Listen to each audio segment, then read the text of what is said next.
CFA институтээс хийсэн судалгааны үр дүнгээс харахад шалгалтын тэнцвэд хамгийн чухал нөлөөлдөг 3 хүчин зүйл бол нэгдүгээрт нийт шалгалтанд бэлдсэн хугацаа, хоёрдугаарт хийсэн тестүүдийн тоо, за мөн гуравдугаарт болохоор жишг шалгалт ажилласан тоо байж идэг.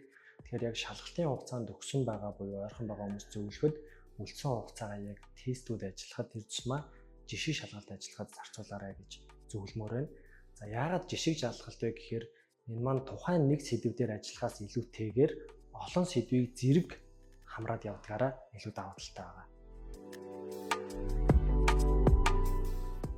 Хүмүүс жишг шалгалтыг шалгалтандаа бэлэн болцоход хийдэг гэж ойлгоод байдаг. Энэ бол маш буруу ойлголт. Жишг шалгалт маань өөрөө шалгалтанд бэлдэх хамгийн үр ашигтай аргуудын нэг байгаа. Тэгэхээр бэлэн болохоо хүлээх бусад сэдвээр юу хийж дараа нь хийнэ гэж бодох биш, аль болох эрт жишг шалгалтыг хийх ёстой байдаг. Тэр хүмүүс эхний жишг шалгалтаа хийх үед анх үзсэн сэдвүүдээсээ тэр цэцмаа эхний 2 сард ч юм уу бэлдсэн сэдвүүдээсээ мартсан байх тохиолдол маш их байдаг. Тэгэхээр эхний 1-2 жишг шалгалтын оноо бол сэтгэлд хүлээлтээс доогуур гарах нь түгээмэл байдаг. За энэ үед шалгалтанд бэлдэж байгаа хүмүүс маань сэтгэлээр уналгүйгээр гол нь үр дүндээ зөв шинжилгээ хийгээд аль сэдвүүд дээр фокуслах вэ, хэрхэн ревижн хийх вэ гэдэг дээр илүү анхаарсан зүг байдаг.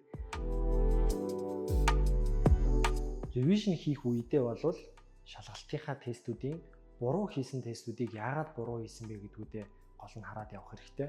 Мөн зөв хийсэн тестүүд дээр миний хийсэн хувилбар энэ зөв байсан юм байна. Гэхдээ нөгөө хоёр хувилбар нь яагаад буруу байсан бэ гэдэгт бас анхаарах хэрэгтэй.